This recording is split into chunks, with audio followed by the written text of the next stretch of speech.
Welcome, everyone. This is Heather Riggs with the New England Museum Association. I'm here in Somerville, Massachusetts, and our offices are actually just around the corner in Arlington. Before we actually officially start, I would like to have Scarlett give our land acknowledgement for today. Thanks, Heather, and good morning, everyone. Thanks for being so prompt and on time this morning. I just want to say that virtual spaces cannot replace the lands that sustain and empower us. I am at home here in Worcester, Massachusetts, homelands of the Nipmuc Nation people and their allied tribes, past and present. The Nipmuc Nation Tribal Council is located at 25 Main Street in South Grafton, and the Hassanamisko Indian Museum is at 80 Brigham Hill Road in Grafton. NEMA recognizes that our organization and those of our members were founded within a colonizing society, which continues the exclusions and erasures of many Indigenous peoples throughout New England and beyond. You can use the Indigenous lands map to locate the lands where your museum is and where you're zooming in from. I just dropped the link in the chat. Thank you everyone so much for joining us this morning. I'll turn it back to Heather. Thank you, Scarlett, for that. That was incredibly useful. That link I would definitely follow. It has a lot of great information on that one. So to get started, today's workshop webinar is on public programs and the bottom line. I would like to thank the curators and membership development PR and marketing PAG for co-chairing this great workshop. I know this is a subject that has come up quite a bit in our discussions on how to monetize our virtual programming is a big thing right now.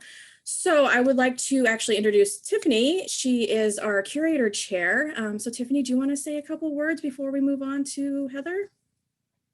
Just want to say welcome, everyone. Thank you for joining us. And if there's anything that we at NEMA can do to help you or as co-chairs of marketing or curatorial, please let us know. Okay, and introducing Heather Rockwood. She's the Communications Associate at the Massachusetts Historical Society. She's also the former chair of the Membership Development PR Marketing PAG. That is a mouthful.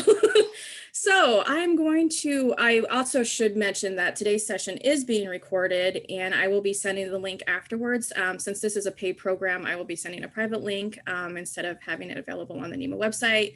So take a look at your inbox later on this afternoon, and I will also be sending at the same time a survey, just a quick survey. You know, surveys are good. So Heather, I will turn it over to you. Thank you, Heather and Tiffany and Scarlett, for having me here. My name is Heather Rockwood. I now work at the Massachusetts Historical Society as their communications associate.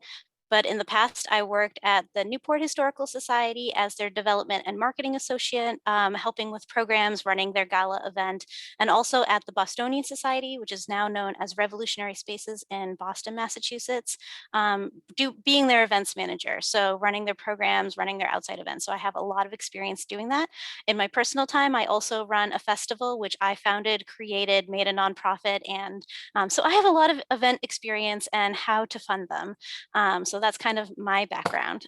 So let me start sharing my screen so we can get started.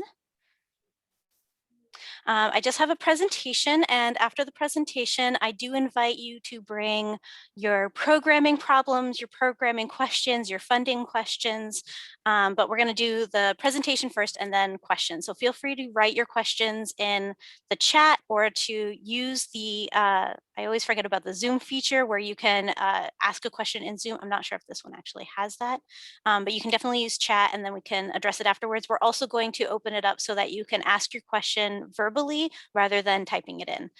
So let's get started. Public programs and the bottom line. It's not letting me go for it. There we go. Missed a page. First, I want to thank the Curators PAG and the Membership Development PR and Marketing PAG for having me today, as well as NEMA as a whole. I used to be part of the Membership Development PR and Marketing PAG as one of the PAG leaders, and being a PAG leader is really fun. It's fun at conference, it's fun in between because you really get to direct these things. So I definitely think that if you're in the NEMA area, the New England area, being a PAG leader is definitely fun and you should look into it because it was a good time. I just ran out of time for it, so I'm no longer doing it. So how much should a program cost? So I made this presentation with the idea that you are either just starting to now do programming, or you used to do something else, and because of COVID and people and funding going down, and you had to let go of some people, and now you're thrust into this job role of programming. So this is kind of the idea of you've never done programs before, you don't know what you're doing. So some of it may apply to you, some of it may not. So just bear with me while I do the bare bones of it. So the thing that you should start calculating to figure out how much a program should cost in the beginning, you need to figure out staff time, speakers costs, materials, location, and extras. So that equals your costs. And extras are like ticketing, website fees, costs of advertising, if you have to pay for Zoom and you haven't had Zoom yet. And then when you figure out that cost and you have that number, say it's $500, the cost of the number, cost divided by the number of assumed attendees. So say that in the past in your programs that you've had before, you've had between 20 and 40 people. So you know that about 30 people are going to be going to this program. So what you do is you take the cost, $500, and divide it by those $30. And that would be an entrance fee that you would need to have to break even. Now, once you figure that out, if it is really expensive, say $50, $150 for each attendee to attend, that's when you have this idea of, I need to fundraise for this because I can't charge $50 to $150 for this program. But if it costs $5 to $20, that's when you can say, ooh, I can just charge a ticket for this event, done, boom, that's all I have to do to fund this event. For that cost, staff pay, how many hours will staff be working on the event? So it's not just the event time, it's also before that, the time they spent coordinating, the time they spent setting up a website or just putting the event on the website. That stuff takes time. Marketing, do they have to write a press release, edit the press release, send out the press release? That all takes a lot of time. Not only that, but also sharing to social media, putting it on website calendars, talking to press afterwards. And then once that is all out and people have seen the marketing, answering constituent questions. I spend so much time just being on the phone answering questions about programs. And then, yes, executing the event. So for speakers, and this is in-person or virtual event, both of them have slightly different costs. For in-person, if they have to travel, they might ask to pay for their train ticket, their plane ticket, their hotel stay, their meals, and their honorarium. And for virtual, you really only need to pay for their honorarium if they're asking for one. Materials needed. Are there any physical pieces to this program? Is it a painting workshop? Is it something where you need to hand out coloring pages for kids? Is it something where the speaker has a whole pamphlet and they want everybody to have this pamphlet, but they need you to make copies of it? That is staff time. And whether it's making copies or buying things for the event, you have to calculate the staff time spent buying those things into the staff time. Location, is it virtual? If so, great. All you have to pay for is cost of Zoom or whatever other platform you choose. Or is it in your museum space? If it's in your museum space, obviously it's free. So cost of Zoom. Free online meeting platforms are things that I highly recommend, but this is more, Zoom is much easier for large groups. And if you're going to be using these a lot, so like things like NEMA would definitely need something like Zoom because they're handling a high volume of programs. But for example, in my festival, we use Jitsi Meet because I only need to meet with 10 or less people at a time and maybe once a month. So in that way, I only need a free platform. And the thing that I like about Jitsi Meet is that you create a website for it. It's just like Jitsi Meet / NEMA meetings. And then you always can meet at that same Jitsi Meet / NEMA meetings. You just have that link, you send it out every time, it's the same link, and that way it's never confusing. And that's why I really love Jitsi. But you can also use Google Meet, you can use Slack, Microsoft Teams, Skype. There's a whole bunch of free meeting software, and there's always new ones coming out. So it's something that you can definitely look into getting a free one if you only need it for, say, board meetings and like one program a month, easy.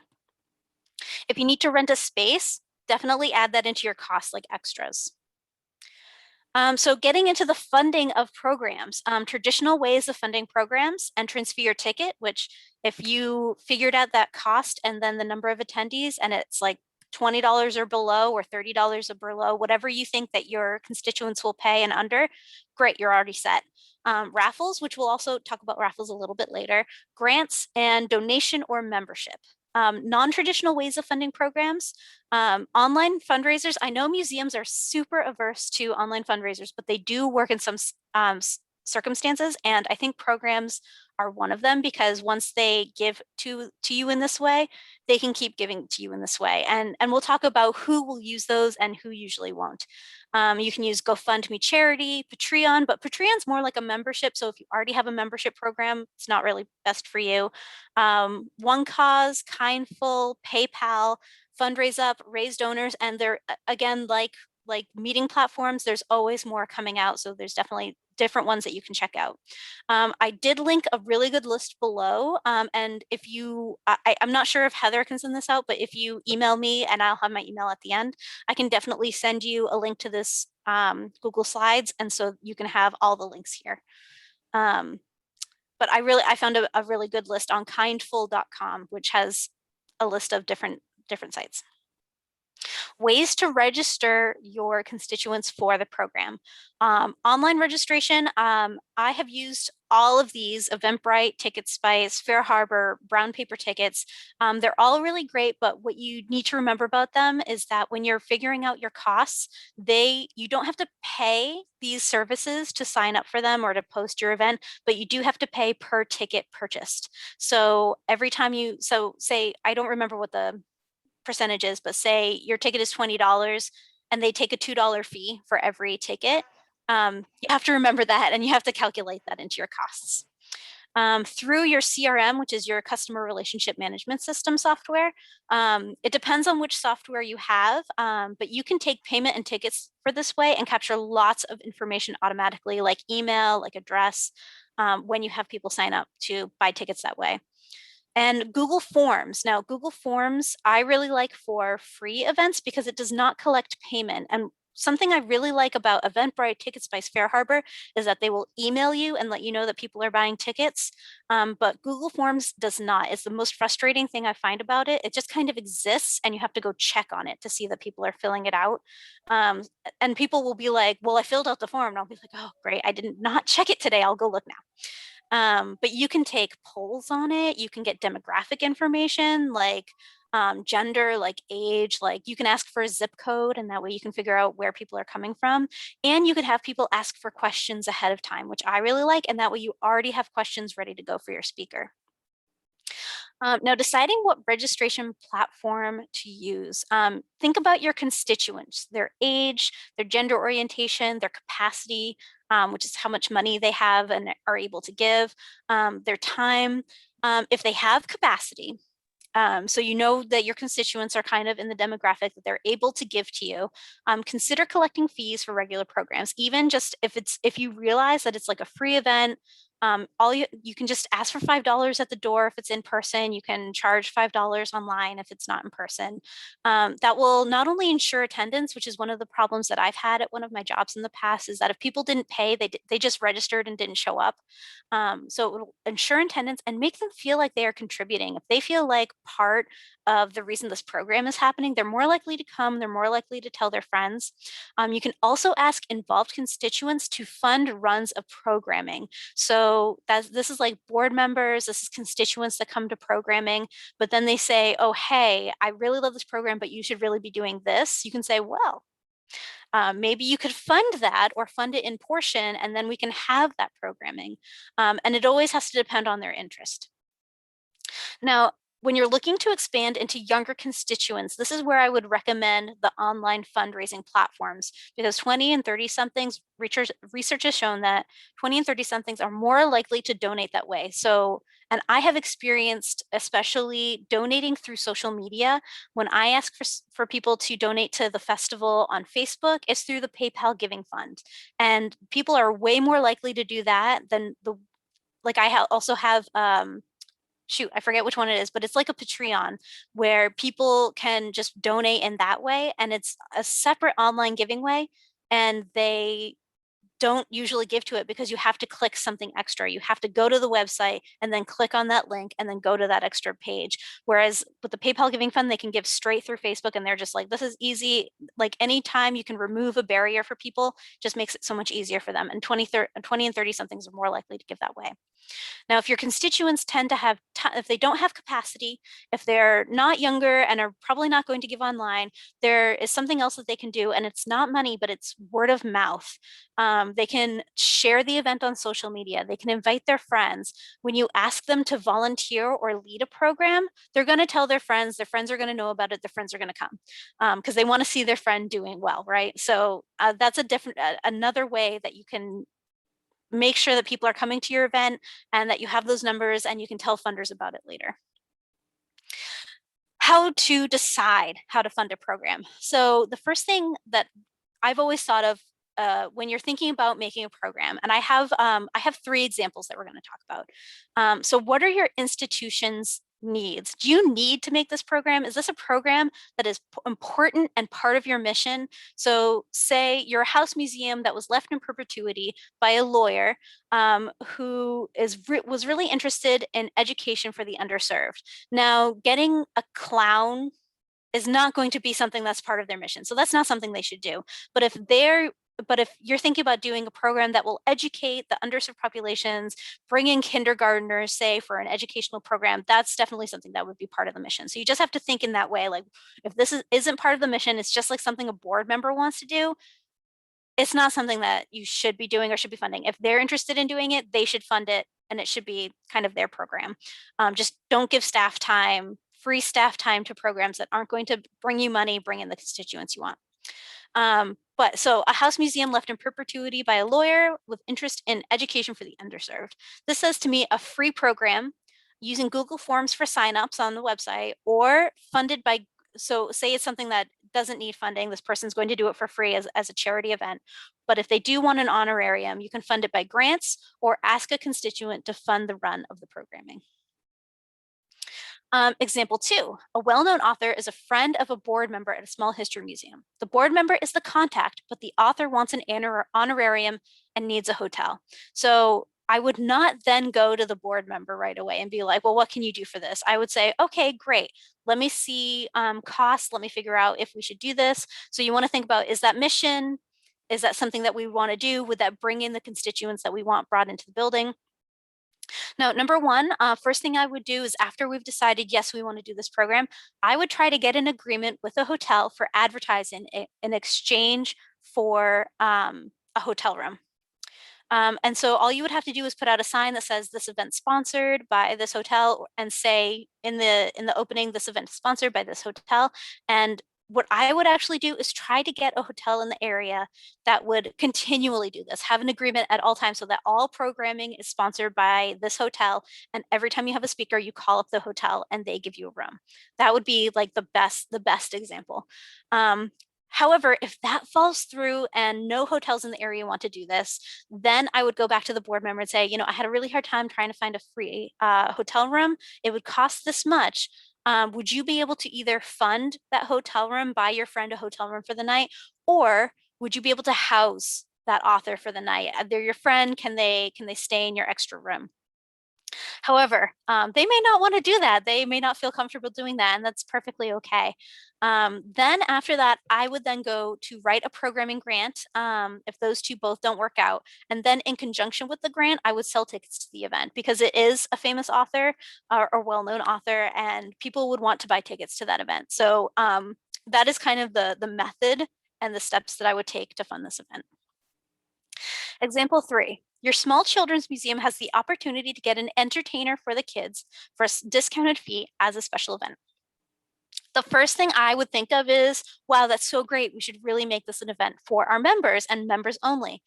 You could advertise, so you could sell the tickets to your members through email, letting them know that it's happening, and then advertising it specifically on social media to let people know that if you're a member, you will have the availability to buy this ticket. So not only is it selling a ticket, but it's also trying to drum up more members. And that way people will buy the membership, which funds your museum, which funds the event, and then they buy the ticket. If it's a small fee, so say it sells out really fast, it's really popular, you can either make 2 events, but that also may double the cost for the entertainer. It doesn't always double staff costs, but it can increase staff costs. You can make the tickets open to members for 2 weeks and then open it up to the public. And that way the members feel special. They feel like they've been given special privilege. And then you're also still going to sell out the event, sell tickets to the public. You can also make tickets more expensive to the public too, because members get a discount. That's part of being a member. After the event has happened, I would also continue the value of membership with regular emails to constituents, letting them know about events, members only events, coupons, gift membership opportunities at a discount. And that way they can be like, wow, I really love that event that this museum had. Let me buy my friend and her kids these tickets, this membership, and that way we can go together. Like that's definitely something that can happen. This is a great example where a raffle would work too. And you can do this beforehand online or at the event, especially a members event, because they're going to want things having to do with the museum. So this is definitely something like, say you live next to a ski resort in Vermont or New Hampshire, that's where your museum is. Well, the ski resort is going to give you can call them up and ask for some lift tickets for, open-end lift tickets for a day or something. You can then raffle those off beforehand to fund the event, or at the program if you're not quite meeting your program costs. Now programming grants. So say you've gone through all those avenues, you've talked to your board members, you've seen what events, what tickets will cost. So now you have to fund the rest of it via a grant. So in Massachusetts specific, I have funded programs through all of these ones that I'm mentioning. The local cultural council, but that's Massachusetts specific, the National Endowment for the Arts, the National Endowment for the Humanities. Those are all government grants and they tend to have really difficult applications. But also you could look into local businesses on GuideStar, which I'll talk about in a second, to see if they give grants to charities. For example, down where I live in kind of southeastern Massachusetts, and we have Bristol County Savings Bank, and they fund so many programs in this area. Most of the programs that are in my city are done by Bristol County Savings Bank. So definitely look into those. And I know when I was in Newport, Newport Savings Bank actually did a lot of programming in that area. And then after you've looked at kind of those government grants and other kind of local business grants, look into specialty societies, such as like the Costume Society of America. They fund programming on costume education. Also the Sons of the Revolution, who fund programming to teach Revolutionary War history. This also, I think, would be a great way to get your constituents involved. Say that board member that's like, you need programming, you need to have this run of programming. You can then turn to them and say, well, I don't have time to do the research. Like, I'm happy to write the grants, but I don't have time to do the research. Is there any way that you can go online and do some research and find grants that I can apply to, and then I'll do the work of applying to them, which the work of applying to them takes so much more time, but them going to look for the grants is going to let them know this is hard. And you can't just tell me to make a program happen, because it takes work and time. So that's something where you can use that to let board members know, like, programming is hard, it doesn't just happen. So in here, I've made a list of annual grants. I found a really great list. So that's linked there. And then, okay, GuideStar, I really love. If you haven't been on GuideStar, it's one of the best tools for researching grants, because it not only does nonprofits, because grantors are also nonprofits for the most part. So when you go into GuideStar, you can look at their 990s, and 990, if you're a small museum, usually you have to fill out your own 990 and do your taxes, unless you have somebody doing that for you. But when you go onto GuideStar and you look at the 990s, you can look at funders and you can see who they are funding. You don't always see what programs they're funding, but you can see if they're funding places that are similar to you. You can see where they're funding as well, because they need addresses for those places that they're funding. So I always think that's just one of the best tools that you can use as a fundraiser to see what grants you should be applying to. Now, unique opportunities for virtual programming as opposed to in-person programming. Reduced costs, you don't need travel, logistics, and beforehand staff time of like getting those logistics in order, and there's no cheese and wine, so you don't have to pay for that all the time. Time of day and length, you can work with the speakers on their best time. Say they're in California and they don't want to do a program at 9 a.m. East Coast time because what is that, 6 a.m., something like that, 5 a.m. So, you can work with them on their best time and people will come to programming if they really want to come to it at whatever time it is.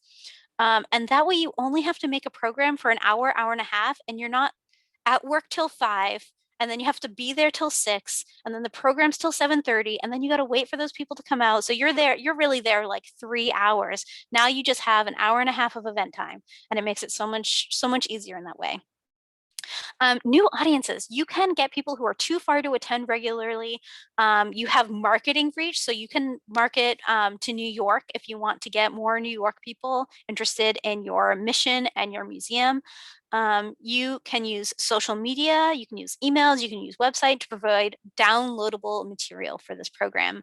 My best example was that we were doing programming in Newport, and somebody in North Carolina just got a hold of us and loved our online programming so much that we started to get a lot of constituents in North Carolina from their word of mouth to their friends. So you can definitely get people who aren't in your little bubble of where you are. You can definitely make your reach worldwide. You can also, as we're doing to this program, record and share afterward and also archive. So you can share it on YouTube, your website, your social media. You can send it to your constituents in your email if they didn't get a chance to see it. But also, 100 years from now, people are going to find these in our archives. They're going to be there forever. Unlike VHS, I don't know. Technology integration. So you can use audio, you can use visuals. I'm obviously using a slide presentation. You can poll your attendees. You can use word clouds. You can use breakout rooms. That's something, I think that is Zoom specific, but I'm not quite sure if Google Meet or something like that has it. So that's my presentation. Thank you for being patient with me while I went through it. Again, my name is Heather Rockwood and my email is hrockwood@masshist.org. So feel free to email me after this with any questions. I'm going to stop sharing my screen so that we can answer questions. All right. And thank you, Tiffany, for going through and putting some of those links and Scarlett for putting the links in the chat. Absolutely. And so I think people are welcome to bring their event scenarios or program questions, as well as any other type of question. And I think we'll do it by allowing people to unmute, if that sounds like a good idea. Anyone have a question or an event? Looks like Amherst has a question. Oh, perfect. Hi, thank you so much for this presentation. I've been taking copious notes. So my name is Amherst. I run the Connecticut League of History Organizations. And one of the things that we've been thinking about, I know that a lot of our members have been thinking about as well, is this question about charging for and access to online programs and then the recordings thereof. So I was wondering if you have suggestions for, I've seen a lot of different models for this. I think CLHO and NEMA are probably it sounds like we're doing something similar. When we have a program that we're charging for, we make that recording basically unlisted and only send out the link to those who registered. I've seen other models for this, which I also thought were kind of interesting. For instance, the Museum Association of New York only makes recordings of its events available to members. So that's a way to generate revenue on the membership side, which I thought was a really smart idea. But I've also been in email conversations with some of our constituents who are like, well, you shouldn't be charging for the record, you shouldn't have restricted recordings, you shouldn't be charging for your programs. I know other people have had a lot of success with just doing these things for free and then kind of fundraising on the other side, asking people to give, like doing kind of like the NPR model. So I'm just kind of curious as to I'm sure it depends on the organization, but we basically just took the model that we were using prior to the pandemic and ported it to the virtual, and then set up that restriction on the recordings. But I was wondering if you had more thoughts, like on what makes a particular model like that good for your organization, or if in your experience or others in this virtual room have experienced, is there one way of doing this that's better than another, or that might have the potential to generate more revenue? That's kind of what we've been thinking about. I can definitely see how making your recordings either only available to members or pay per view, basically, would definitely generate more income. It also, like you were saying, it might alienate some people where they're like, I have to pay for this. Why? Like, I don't see why I have to pay for this. I think it really depends on that institution's mission. So if their mission isn't part of like provide programming, educate, those kind of words in the mission, then no, they can charge whatever they want for that programming. It's theirs, they own it. It's not the public's, it's not available to the public. On the other hand, it does make membership so places that have membership, and the biggest point of membership is that you get to come to the museum. How do you make that valuable to those members? How do you keep, like, we've been in a pandemic for a year and we haven't been able to I haven't been to a museum or a zoo or anything, an aquarium, nothing for the last year, but I still pay for my local zoo because I know they're feeding the animals. So that's what the value is for me. But if I was a member at a museum and the only thing that would get me that membership or make me buy it is entrance to the museum, yeah, like make that programming only available to members. That's such a value. That would be something that would be like, oh, I should pay for that. Yeah, definitely. Like, make me a member. I will pay my $50 per year and have funding and have programming available just to members. That makes sense. But if your membership, so at the Newport Historical Society, their membership, their value was in their Newport History Journal. Their museum was free. So when the pandemic hit, they were like, pay for your membership. Like, you don't have to pay for our programming because the membership is our publications. So you can see where people have different ideas of where that membership value is, and what their mission, what is the importance to the mission. So I do think it really depends on those two aspects kind of competing with each other.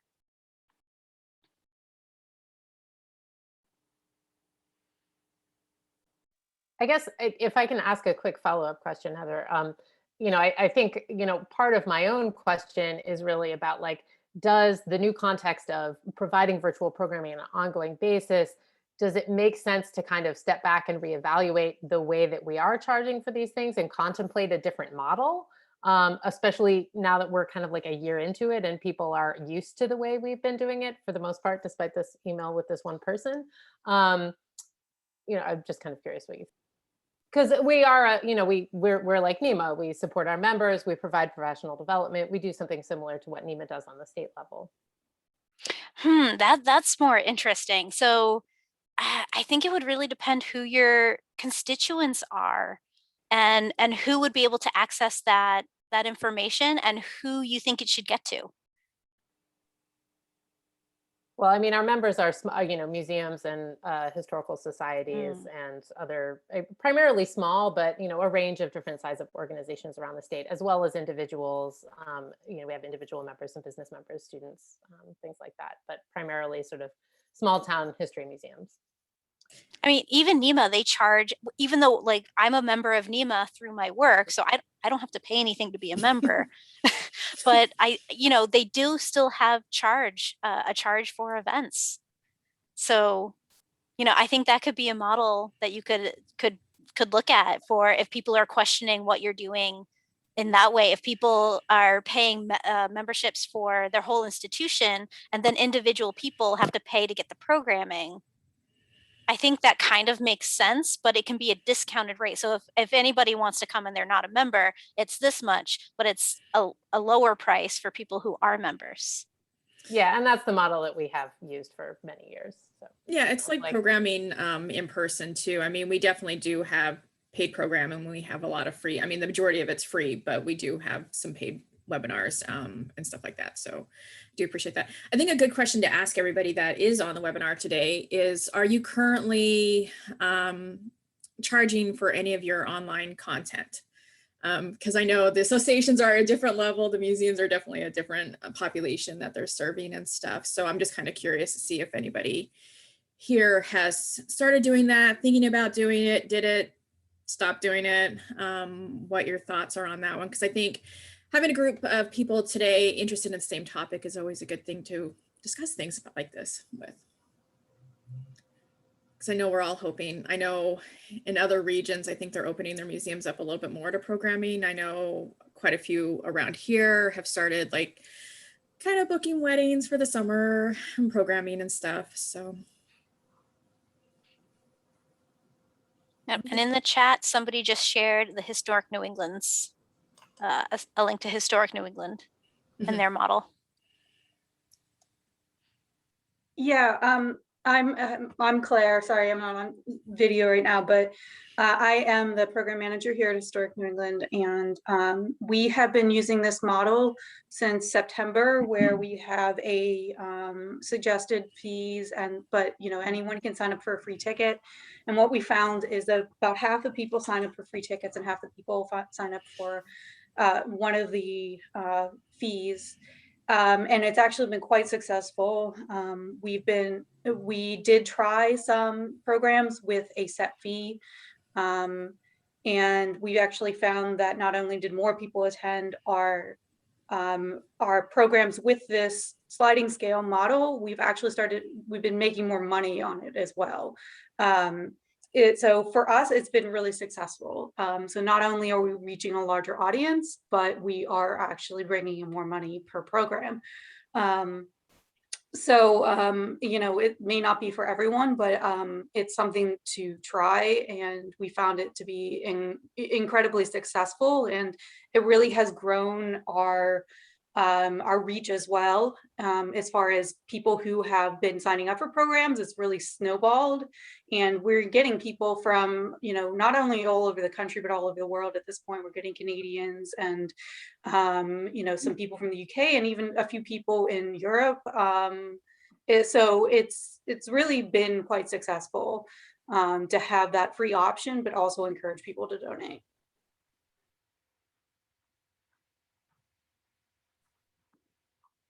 Thank you, Claire. Yeah, no problem. If anybody has any questions, happy to help. I definitely think framing tickets or entrance fees as donations will help people realize, like, oh, this is a nonprofit. I should pay this because I have the $20. I have the $5.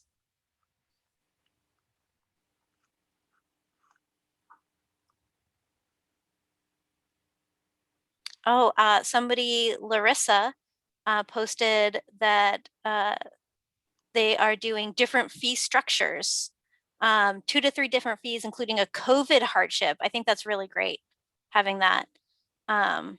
People are ready to understand that orgs need to make this revenue. If they value the content, they will pay something for it. I agree.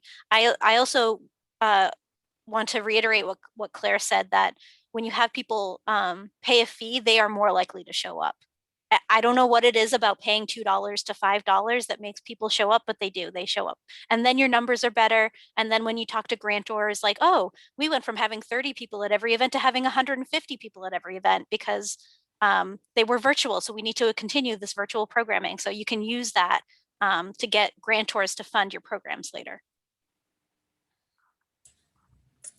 I will also mention, I know when I was doing the in-person stuff where they would say like Eventbrite charges X amount per ticket and stuff like that. And so what it is they put on the form when you're registering it, I'm paying $5, but Eventbrite's going to charge the organization X amount of money. They say, okay, so would you cover this cost? And I'm like, sure, that's no problem.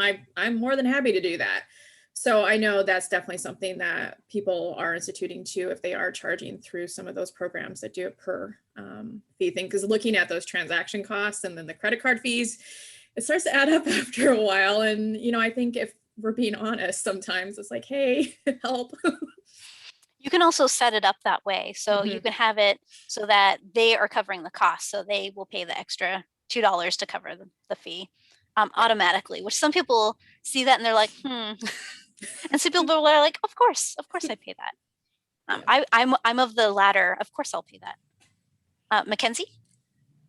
Yeah, hey, so my camera's not working, but I did want to share a model from the art center I used to work for. When they had a virtual exhibition in the summer of last year, what they would do is they would charge for the artists to enter into the show. And then anyone who wanted to view it, they would have a recommended donation button right underneath the view exhibit. So people had the option to give a donation before they saw the show, or they could just go and see the show. So that's always a nice little passive way to say, hey, consider donating. And did you frame it as a donation? Yeah, yeah. So it was like make a donation to the show or make a donation to support future programming kind of thing. I forget what it said specifically, but it was like a donate button that was clearly for someone to make a financial contribution. And it was a really cool way of doing it because anyone who was a member, they could pay if they wanted to enter the show. And then any artist who wasn't a member actually um, they had to pay regardless. So I don't know if that was clear. Sorry. But yeah, so there was a fee charge for anyone who wanted to enter the show. So they had like multiple tiers. And actually now they have anyone who enters a art show, they have to be a member now instead of saying, oh, you can't just be a community artist. So I think that's very interesting how it's changed a little bit. Yeah, and I kind of like their model, how they're charging kind of on both ends to raise money for it. That's a really great model for use for usually I'm on the because I work at historical societies, I'm on the end where the speaker comes and they want an honorarium. People aren't coming to us to say, hey, can you show my work? I wanted to say Thank you. that no problem. Thank you, Mackenzie.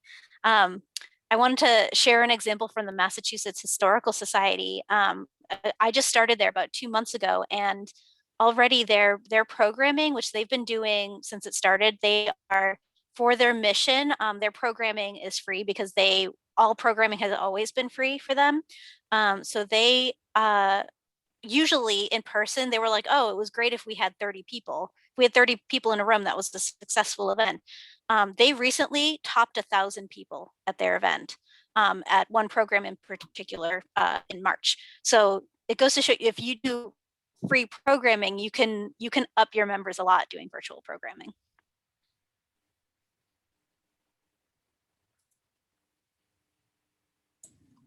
It's going to be interesting to see what happens when people start the in-person part of it now that we're able to, things are opening up a little bit, to see what happens to the virtual, if that continues some kind of hybrid, which kind of makes my head explode thinking about that. So it's actually something I have to do right now for the festival that I run. It's in October, and I do get a grant from the local cultural council, and they let me know that I did receive the grant this year. And they not only doubled it, but 2.5 times what I asked for, with Wow. the understanding that it's in person. I'm not sure I'm going to be able to pull that off with my venues. So I do work with 5 different venues. It's a festival that incorporates a whole downtown. So I'm trying to figure out how to get virtual programming and in-person programming to happen. It's giving me quite a headache right now. Yeah, that was my headache for this fall. Yeah. Thinking about a hybrid and in person, but thankfully we went Yeah. all virtual. Yeah. I see Megan's question around models for compensating artists, and I did just want to mention the Mass Art Museum is looking at when they do eventually reopen, because they only had just opened in March last year, and then it shut down pretty soon after the pandemic. But they are using a model to pay and compensate their artists with a stipend. I'll put the link in the chat, but I'd be curious to hear from other folks what they're doing.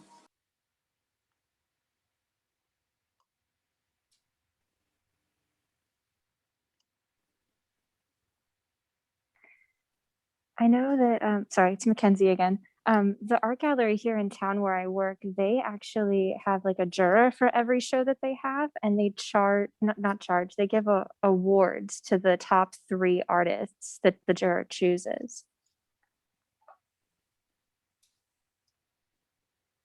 Is it a monetary award? Yes, it's an award donated by someone local or a donor who really likes the topic of the show, and it's usually 500, 250, and 100 for the tiers. That's great. And they fundraise for that, or is that something that's grant funded or donor funded? So this is an ongoing fundraiser throughout the year. They say, oh, we're looking for sponsors for this upcoming exhibit. If you'd like to be a sponsor, check out our website and let us know what you're willing to give. So. And Amaris in the chat is curious to learn about how people have followed up or continued to engage with people who have come in from afar and may not be in a position to take advantage of the benefits of membership the way local constituents can. What should organizations be doing to keep these newcomers in the fold or to turn them into, say, donors? I want to talk on this first, and then definitely if anyone wants to chime in, please do. I mean, that's always what's been called the development ladder. So, you know, first you get them to your programs for free or a paid ticket. Then once they're at the programs and they go, wow, you do such good work.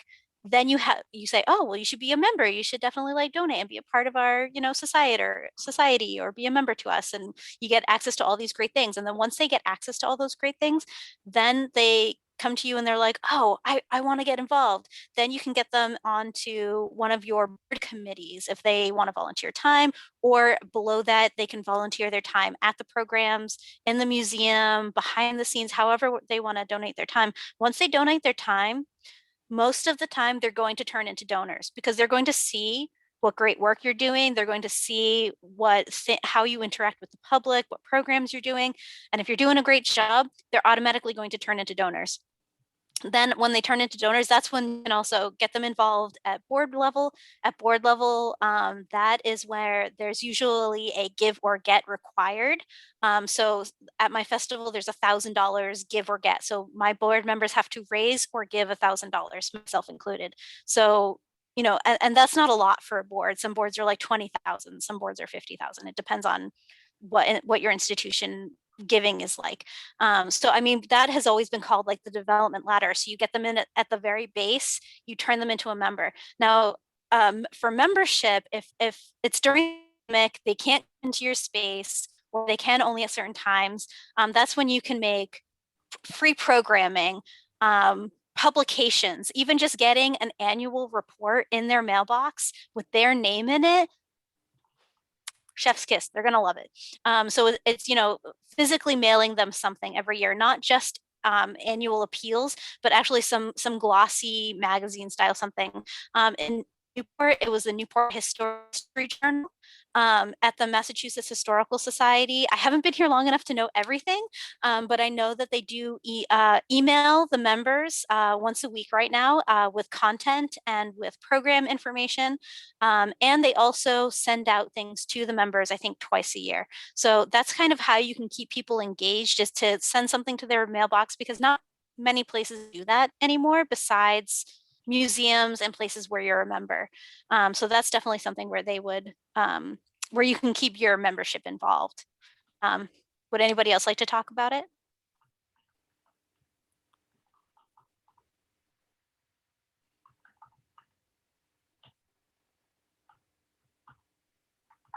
I mean, if I could jump in just to follow up on that, I mean, I'm also thinking about, you know, one of the things that I'm sure a lot of people on this webinar have experienced is you just randomly get someone from like out of state who's like interested in the subject. And, you know, so I'm thinking more about those people who can't really, you know, we're a Connecticut organization. We are here to serve Connecticut. We're not really here to serve people in other states. That's not a part of our mission. But, you know, it's great that we're able to bring in people as speakers, and also, you know, to some of our programs from outside of the region. And I'm just trying to think about, you know, you've described a lot of great ways to kind of get them engaged as membership. I'm not sure that the benefits of membership in a Connecticut organization are going to speak to these people who are just kind of like coming in out of the woodwork because they heard about it somewhere, and then they can come now because it's online.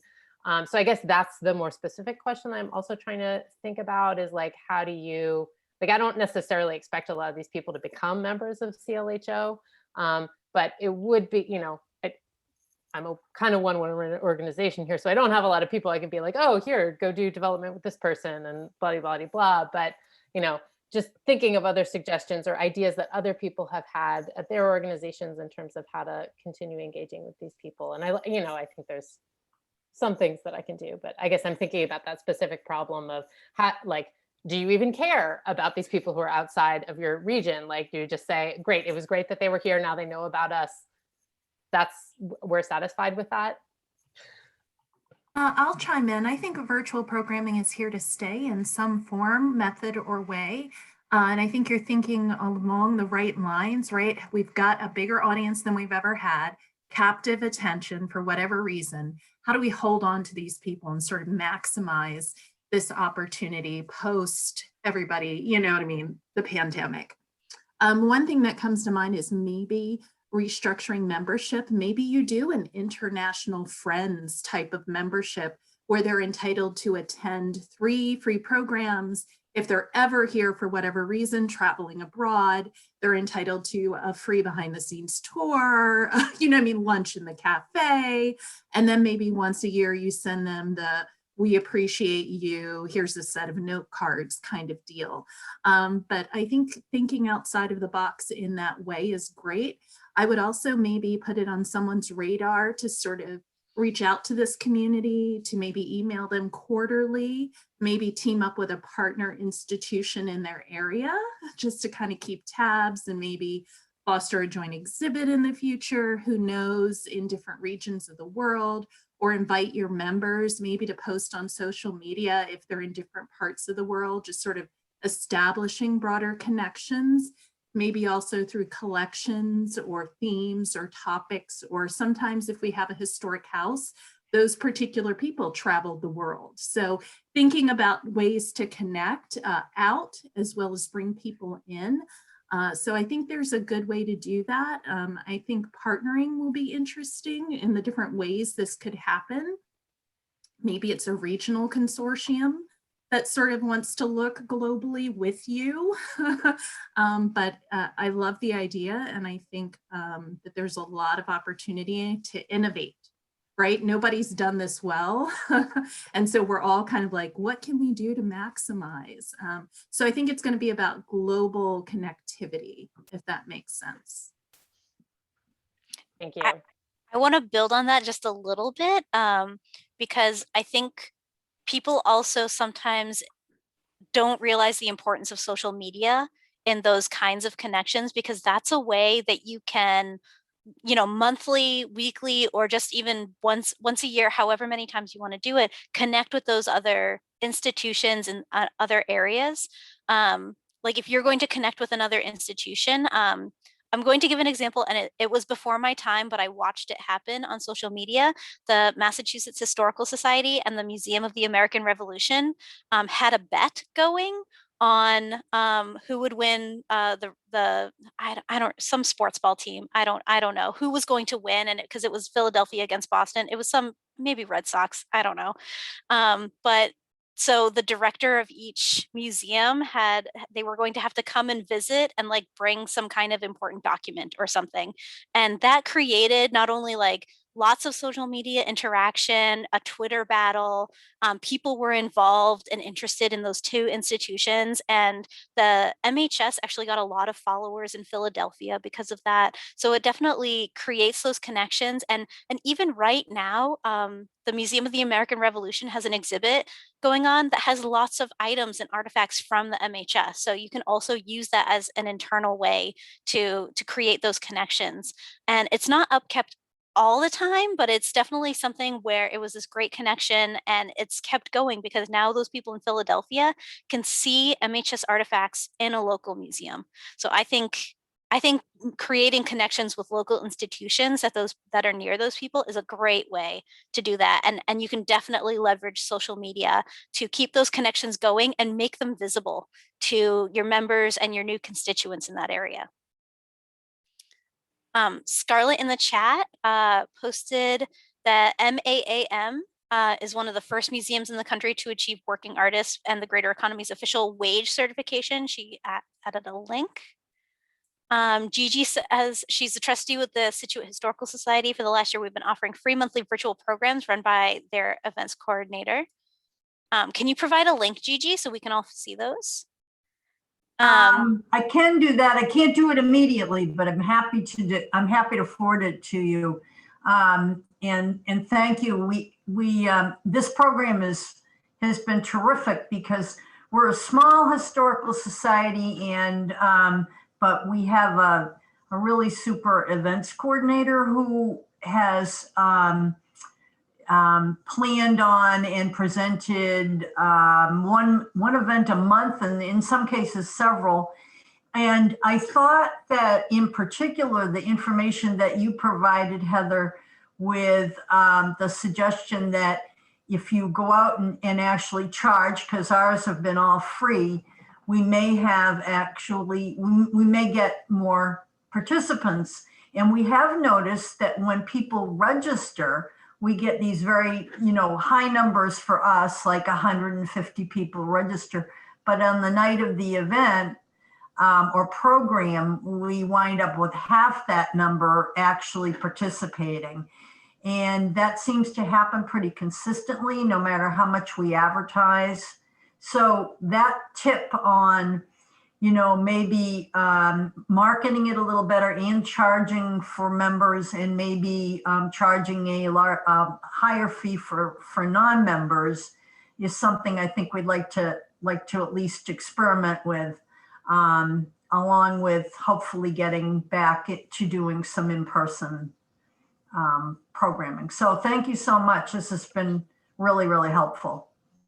Thank you. I'm glad you found it useful. At the Newport Historical Society, their charging fee structure was $5 for non-members and $1 for members.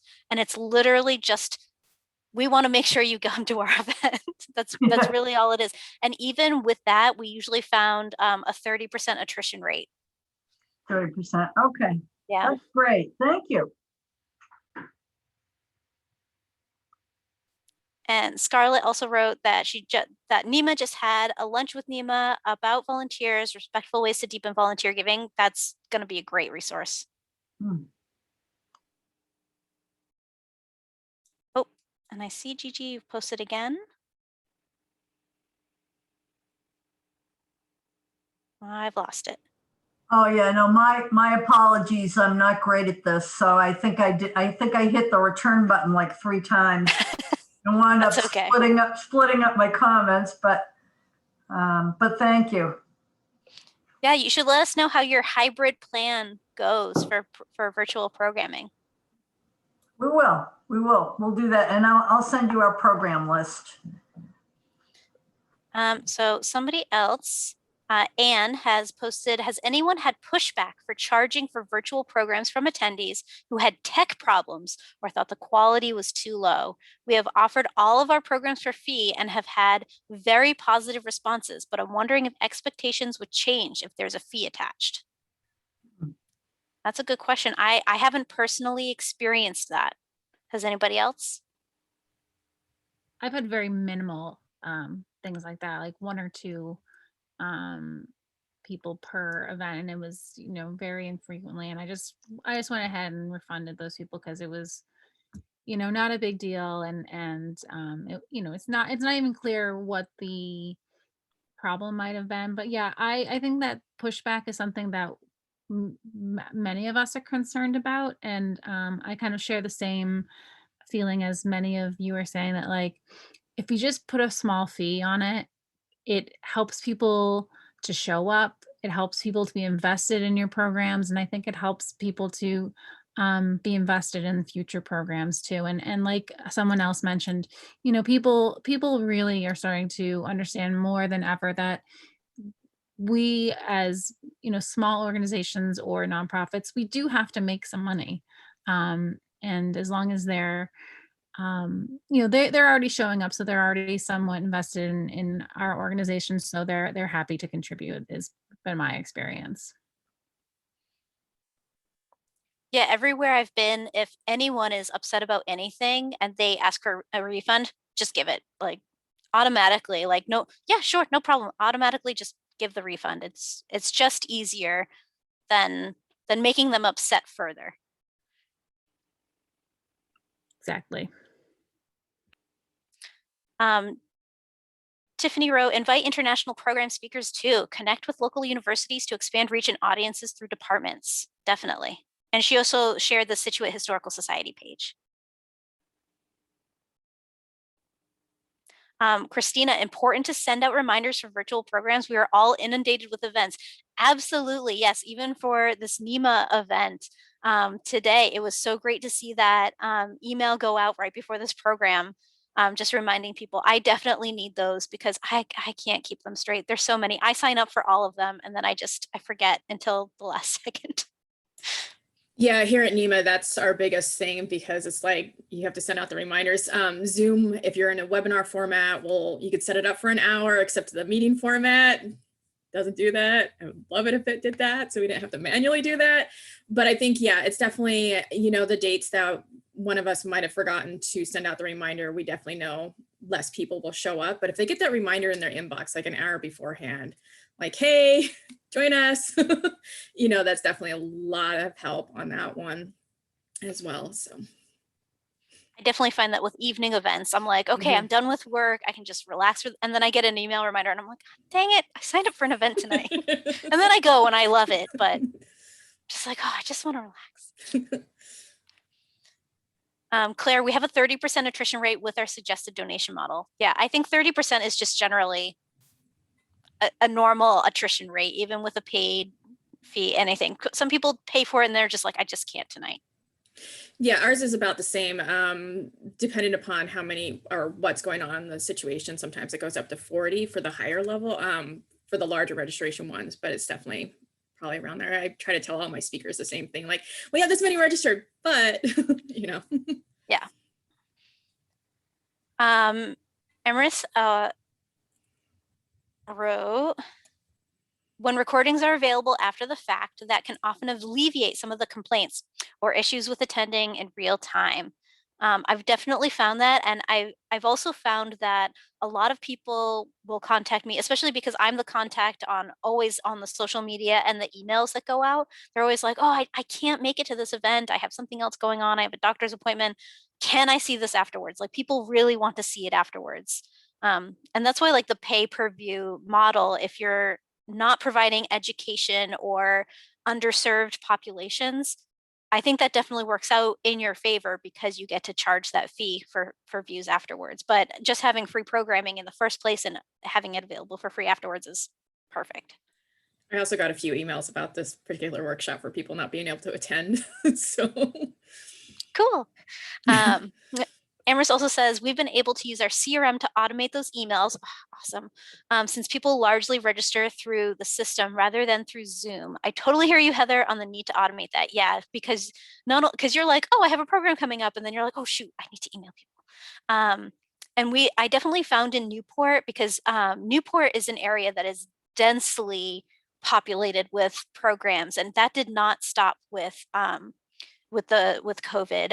It just has programs constantly going on. So you're fighting for attendees is kind of how it goes there. And so you really had to send out those reminder emails or people just didn't show up at all. And the CRM, so I've actually experienced 5 different CRMs now. And most of the ones that I've experienced, you can't automate it but it's just because they're kind of older systems. The ones that MHS uses is Altru, which is a Blackbaud system. And I think most of Blackbaud, you can definitely automate the emails into the CRM and you can automate the registrations. But I had a little green light before and I just couldn't figure out how to get that done. So we used Google Forms at Newport Historical Society. But if I'm wrong, and you can definitely do that with little green light, let me know.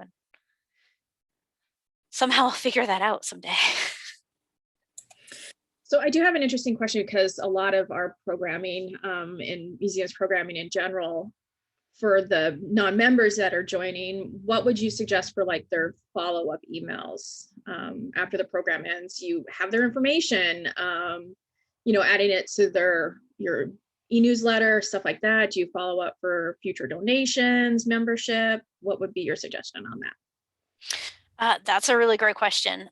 So following up after a program, I would definitely add them to your regular weekly email when they're and add language when they're registering to say, and you can make it a checkbox, or you can just make it in like an FYI, like, hey, we're going to add your email to our email distribution, which you can unsubscribe as soon as you get the first email if you want to. But that way they're already getting your email in their inbox that will have membership. If you're writing emails regularly, it should have your membership information in it, or a link to your membership information, a way to donate. And that way you can get them into that mindset of, oh, hey, I need to sign up for this membership. I need to donate to this institution. But that's the first thing I would do. The other thing is, if you can have them sign up directly into your CRM, that would be something that I would do, because then you can also send your annual appeal to them, especially if you're collecting addresses, because that is another just touch point of a letter that is going to be worded in such a way to get their emotional sympathies towards your, which is usually how annual appeals work, is that you're trying to appeal to people's sympathies, to their empathy towards whatever your mission is. And that's any way that you can get more touch points of email, of annual appeal, or any other way that you communicate with them on social media, that is great, because then they'll just keep being reminded of what a great institution you have and why it's important to fund you. So that is what I would recommend doing, is getting it into your CRM and adding to your email list. I would also maybe send out an email thanking them for coming, letting them know they're going to be signed up for regular emails, and also recommending that they follow you on social media. And that way, that's another touch point to remind them what great work you're doing and what great content you provide.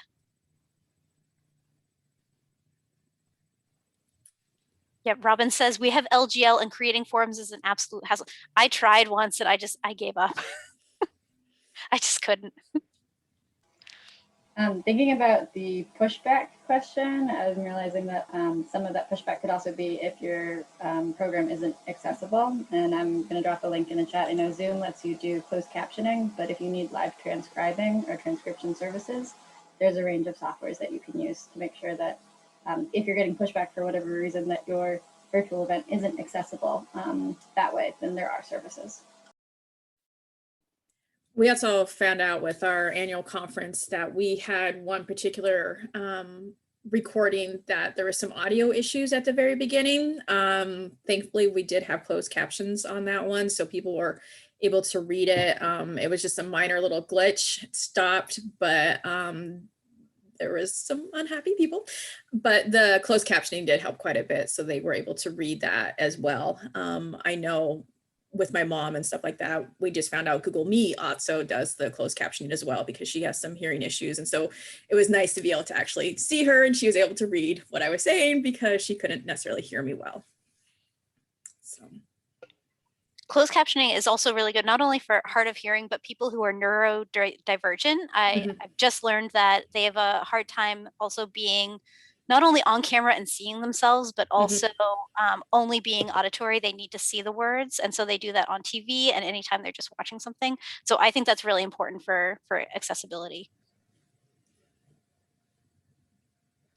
Claire says, we also link programs that are, lost it. We also link programs that are of related topics, and we always get a couple of more signups as a result. That's really interesting. And Amber says, if anyone has a membership management system they really like, I'd love to know about it. The captioning that YouTube provides automatically is also a great boon for accessibility. I agree. Yeah, the festival in 2020 that I run as my side project, we did YouTube, and I'm actually not sure if all of our programs got closed captioned. I have to go back and check that, but it was definitely something that like every time I was setting up a program, it was something I was clicking. I think our live events may be the ones that did not get live captioning unless the person put it on. But I'll have to go back and do that. But yeah, we did everything on YouTube, and I think it worked out pretty well there.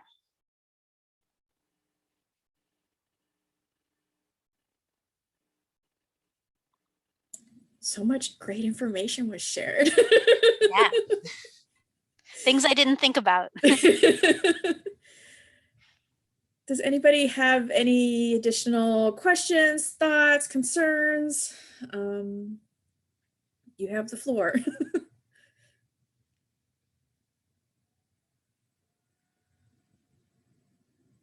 Yeah, Amherst, I did like Little Green Light, but that was the one issue that I had with it. I thought it was a great program. It was really inexpensive. It was very easy to use.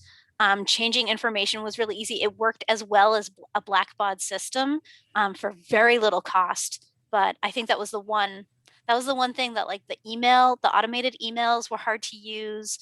And sometimes pulling letters could be a little difficult because you had to reformat them completely once you downloaded them. And then also like the forms were just like so convoluted. But that's I think something that they'll change over time. But yeah, I highly recommend Little Green Light if you're just using it as a regular CRM and have like a good database manager. I don't think there's a perfect database out there. Yeah. In all honesty, there's like round hole square peg sometimes, because I know we have that problem occasionally. Like, yeah, we're not using that part of eTapestry for a reason. Yeah. I know Scarlett's had that problem. I've had that problem. So, like Blackbaud is great. The whole Blackbaud system is fantastic, but it's so expensive that it just cuts out a lot of accessibility for smaller museums. They need something that just costs less. Yeah. Candy, you appeared, so I'm assuming you have a question. Yes, it's just wonderful to listen to how the folks in the museum field are approaching programming. And as a live program presenter who isn't fond of virtual, but it's the new necessity, it's just, you know, it breaks my heart a little bit to realize that there is no going back now, because as you've all stated, you can have a speaker from California or the Smithsonian, and we can't compete with those things. We can't compete with the, you know, well-known author, and we can't compete with you know, all the things that this virtual has made available to all of your constituents, your museums.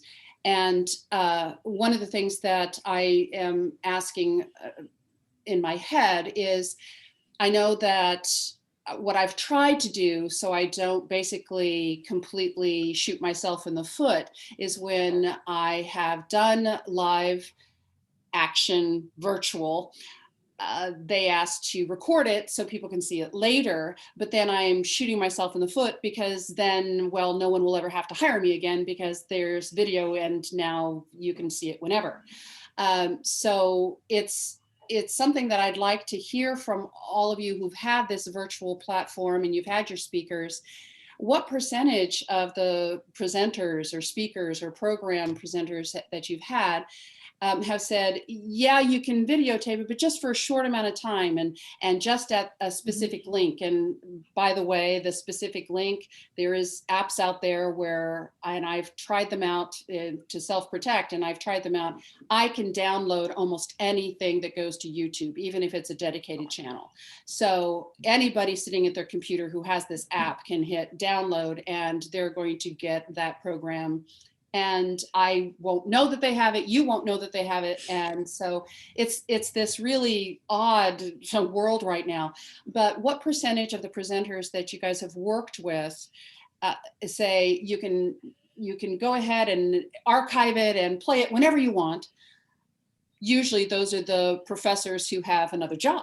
Those of us who do this as a job, it's a delicate balance. And going forward, I'm going to need to know how to contract, how to speak the speak, how to not eliminate myself as a potential program presenter for you because of, you know, all these different things that I'm trying to do to protect my own job. So I'd love to hear any kind of feedback on that. If anyone has some light to shed on that, I'd really appreciate it.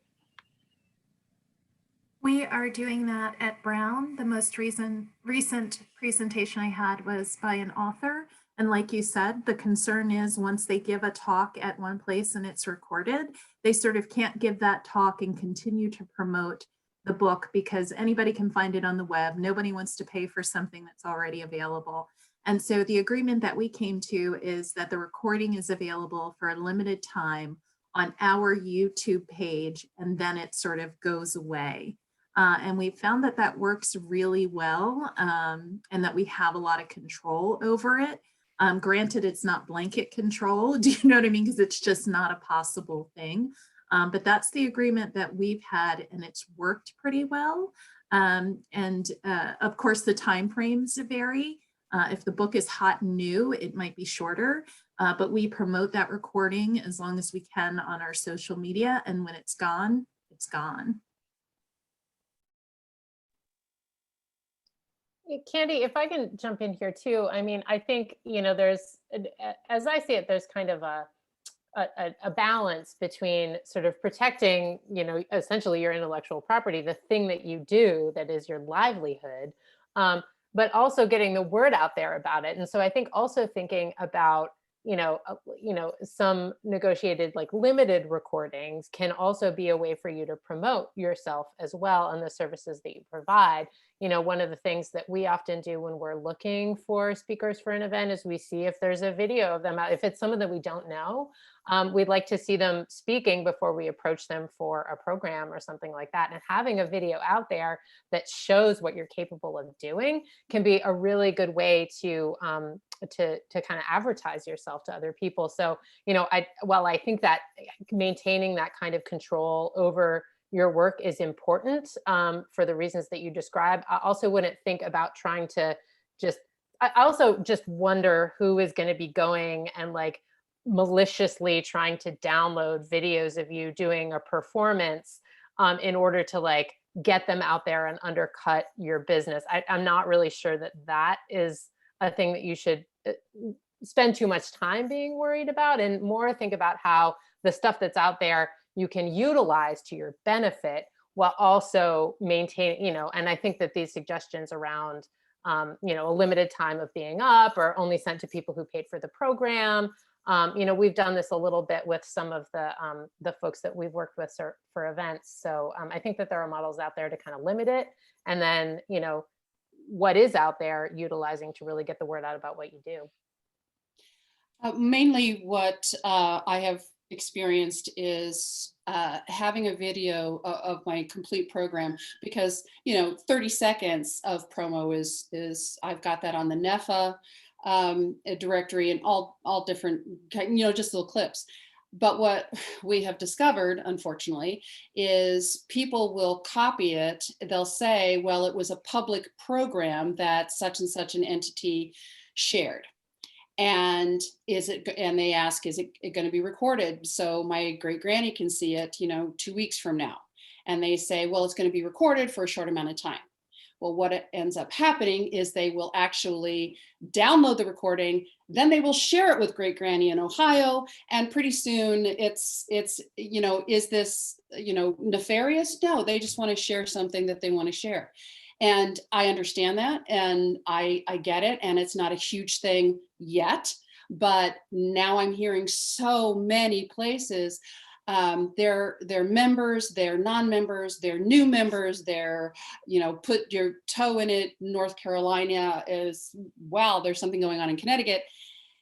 You want to keep those people, you want to keep that audience, you want to, you know, grow that membership. I'm the program person for the Jane Austen Society of North America, Connecticut region. And one of the things we get constantly is people from Wisconsin and Canada, and they, are you going to record it? And are you going to have it available later?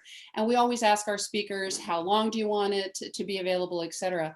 But that does not keep people from archiving it for themselves on their computer. And I have no control over that if they want to share it with someone at a later date. How prolific is this? I don't know, but I can guarantee you it happens because I've found out about it a couple ways, and I can't be the only one out there that this is happening to. So it's just a kind of a heads up kind of as we go through this stream of how to navigate it. I mean, I think, Oh, sorry. Go ahead, Heather. oh, that's all right. Go ahead, Tiffany. I was going to say one thing that might help that we do is negotiating the copyright of the recording. So when you're sort of working out your honorarium or your payment, within that contract, it can be who owns the actual recording and how it will be used in the future. Unfortunately, you'll have no control over if it's ever posted anywhere, what someone does with it. But at least if you own the copyright and it's used for a commercial purpose, you at least have some sort of legal avenue to pursue. So I would encourage you, whenever you contract for a performance that will be recorded, that it's spelled out legally, but also that the copyright still belongs to you. I use the term intellectual property. Because when you're, just like I'm speaking now, if it's not scripted and I don't have a copyright on the script, and especially if you're talking about subjects like Abraham Lincoln, that's in the public domain. So my particular presentation of Abraham Lincoln or whatever is my intellectual property. So I do have that as part of it. But in this new world of virtual and recording, there's now got to be another thing that manages the recording of it and the sharing of it and all that kind of stuff. So the legalese of this is going to have to be considered. And you know, I'm small fry. I'm not big fry. I'm just a small fish. But it is my pond and it's my fish that I love to do, and it's something that I want to protect. What I was going to say was, you know, this is something that kind of reminds me of like people who pirate music, people who pirate movies. They're going to pirate it. There's really nothing we can do about that. I'm not losing any sleep over it. Like I understand it's your livelihood, but it's something that's just, it's going to happen. And maybe something that if they're using it for commercial purposes, yes, definitely do something about it. But if they're just sharing it with friends, I mean, it's something we may just have to acknowledge is just going to happen. Meg, asking on behalf of a very small all volunteer organization I'm affiliated with. They don't have a CRM setup or even a donate button on the website. Any favorites among you for online donations that easily integrate with a WordPress site and don't have excessive processing fees? I mean, like I said, I use PayPal Giving Fund. And I think it's pretty easy because I can make a button for it. I can just link it on social media, and I can just link it to my website because I have it in both places. And I think it's pretty easy. Does anybody else have a favorite?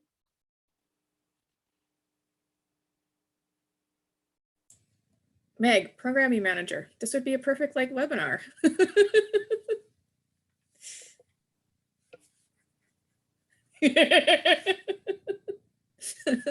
It would actually. I'll just see if I can find somebody who would lead such a thing.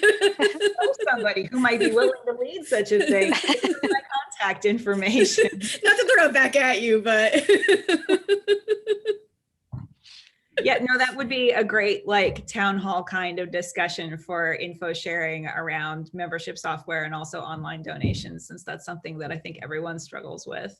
Yeah. So. And they all charge a fee. I know, but some of them are worse than others. I mean, It's true. PayPal is notorious for taking huge processing fees compared to other things. Yeah. So I use it because it's easy, honestly. I completely understand that. And I know there are some people who are even experimenting with like the idea of using Venmo for charity and things like that. So I've been doing a little research, but crowdsourcing some opinions from people who have actually been through it would be really, really helpful. well, John actually backed up the PayPal Giving is the best. So They do have a nonprofit arm kind of that you can like plug in your charity and then, you know, like that processing fee. isn't Venmo PayPal anyway? Yeah. Yes. Which is, it blows my mind that everybody's like, I don't have a PayPal, but I have a Venmo. I'm Venmo, and you're "They're like, the "Okay, same thing." thing. I now have to have both because some people will only take Venmo. I don't understand it. There's a way to give people the money for free anyway. All Someone right. always has to have a cut. Yes. I'm going to go back on mute because of the construction happening in the basement. Thank you. Thanks, Meg. Well, we are almost at the 11:30 hour, so if there's any follow-up questions that you want to hurry up and ask, now is the time to do that. Tiffany did put Heather's email address in there. It's like Tiffany and Scarlett are battling it out for who can get the links first.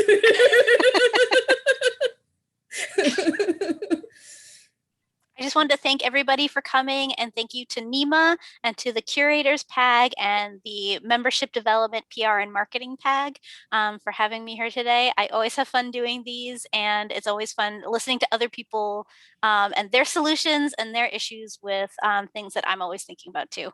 It's always fun to have that kind of community feeling afterwards. We do appreciate you too.